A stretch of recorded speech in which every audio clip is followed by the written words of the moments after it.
Como saber se estou no caminho certo? Dentre tantos caminhos, seria possível escolher um único caminho correto? Essa pergunta objetiva deveria ter uma resposta óbvia, um sim ou não. Mas, por causa das diversas filosofias e ideologias que estamos permeados, perdemos até a capacidade de afirmar verdades absolutas. Seja muito bem-vindo a mais um vídeo do Ensinando da Arca. Se inscreva, curta e envie esse vídeo para ajudar alguém a pensar. Ao invés de ficar aí zapeando TikTok, Facebook, veja comigo o tema de hoje e compartilhe o que você vai aprender aqui. Prepare a sua pipoca e bora para mais um vídeo.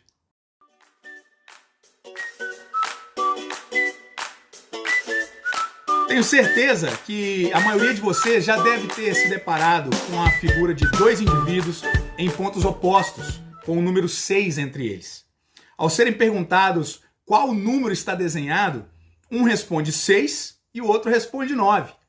Daí entra uma voz em cena e diz: Viu? A verdade é sempre relativa. Depende do ponto de vista de quem olha.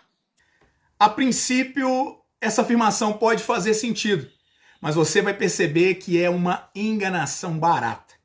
É claro que cada indivíduo tem uma percepção própria sobre os fatos, pensamentos e até conclusões diferentes. No entanto, a verdade é uma só. Peraí, vai embora não. Agora é que vem a parte boa. Não fui eu quem disse isso, mas as maiores mentes matemáticas e filosóficas da história. Já ouviu falar em Aristóteles? Parmênides? Pois é, estes gênios viveram entre 300 e 500 anos antes de Cristo e já naquela época tinham uma definição de lógica que é fundamental para o nosso tempo. Por incrível que pareça, apesar de toda a evolução científica e tecnológica que tivemos, abandonamos princípios básicos fundamentais. Nós substituímos afirmações absolutas, constatáveis a olho nu, por relativização generalizada de tudo. Resumindo, o mundo tá uma chatice. Já conversou com alguém tentando explicar o óbvio e o camarada vem com mas isso é relativo ou essa é a sua verdade? A humanidade abandonou a ciência exata em nome de posicionamentos filosóficos. Isso aconteceu em todas as esferas da vida humana. Nas inter-relações sociais, nas famílias, na economia, na política, nas instituições mundiais, tipo a ONU. E, por fim, no entendimento do próprio Evangelho. E é aqui que começa a nossa explanação de hoje. O professor Afonso de Vasconcelos, do canal Ciência de Verdade, mencionou que recebeu uma carta sincera de uma pessoa lhe perguntando como poderia ter certeza de estar praticando a religião correta. E talvez a dúvida dele seja também a sua. Ou pelo menos deveria ser. Por que eu digo isso? Pode ver que todas as decisões que tomamos são baseadas em nossa crença. É ou não é? Ninguém em sã consciência toma decisões que são contrárias ao que defende e acredita. Então saber se o que cremos está correto deve ser a principal busca do nosso coração. Uma vez que todas as outras decisões na vida serão determinadas pelo que cremos. Daí agora alguém pode dizer: mas eu sou ateu. Essa é a sua crença, amigo. E suas decisões serão determinadas baseadas na convicção que nada existe além dessa vida. Dito isso, vamos tratar da pergunta da carta. Como saber se estou no caminho certo?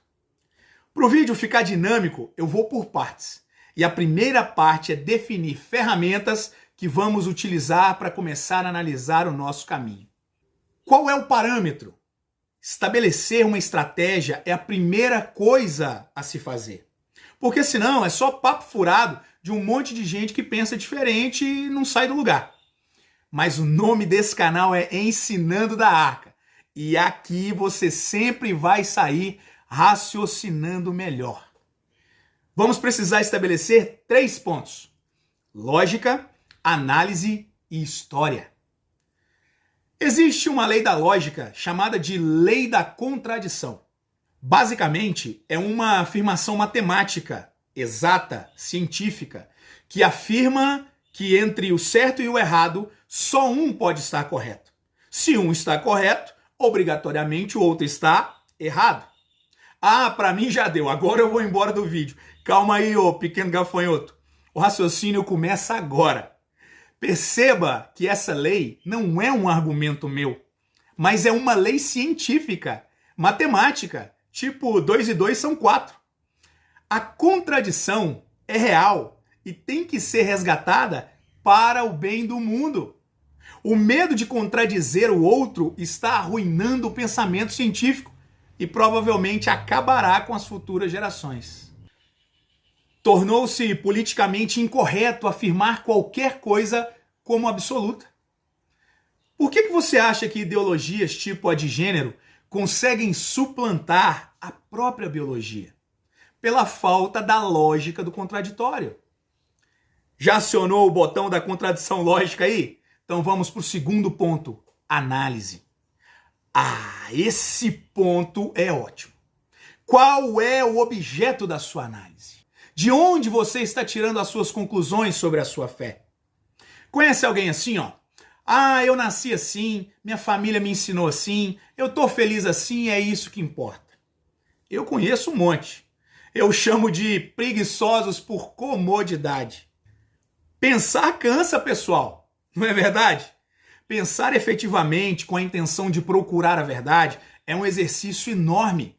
Tanto que o rei Salomão disse para o seu filho: você deve procurar a sabedoria como alguém que procura um tesouro escondido. A análise tem que ser no local correto. Não adianta procurar no lugar errado. E aqui é o pulo do gato. Como saber se estou procurando no lugar certo? É agora que usaremos o último ponto para uma análise justa: a história. Quem realmente quer aprender a verdade tem que olhar para o passado. É assim que entendemos o presente. Basicamente, é um trabalho de foco. Quanto mais distante você posiciona a lente, maior visão do todo você tem. É olhando para trás e refazendo o caminho que conseguimos reviver, observar pontos que foram abandonados, mal interpretados, inconsciente ou propositalmente. Mantenha isso em mente. Lei do contraditório, análise e história. E para finalizar a primeira parte desse vídeo, vamos definir um ponto de partida. Se você acredita em um Deus como o Criador do Universo, a base da sua fé é a mesma: monoteísmo. Um só Deus. Essa é a base. Então a primeira pergunta é: de onde vem a crença monoteísta? Quem começou com isso? Essa é a chave para o nosso início.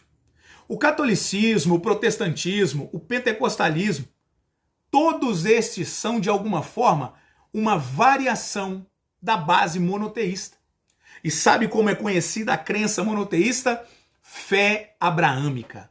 Isso mesmo.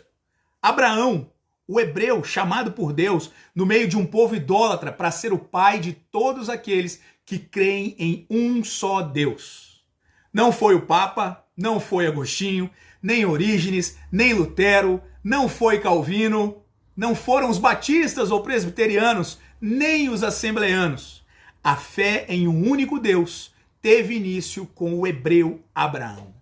Gostou da primeira parte? Então anote aí que depois de amanhã tem mais, neste mesmo horário e neste mesmo canal. A segunda parte desse vídeo pode mudar a sua vida.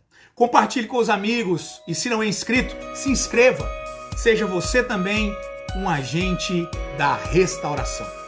Um forte abraço e que Deus te abençoe.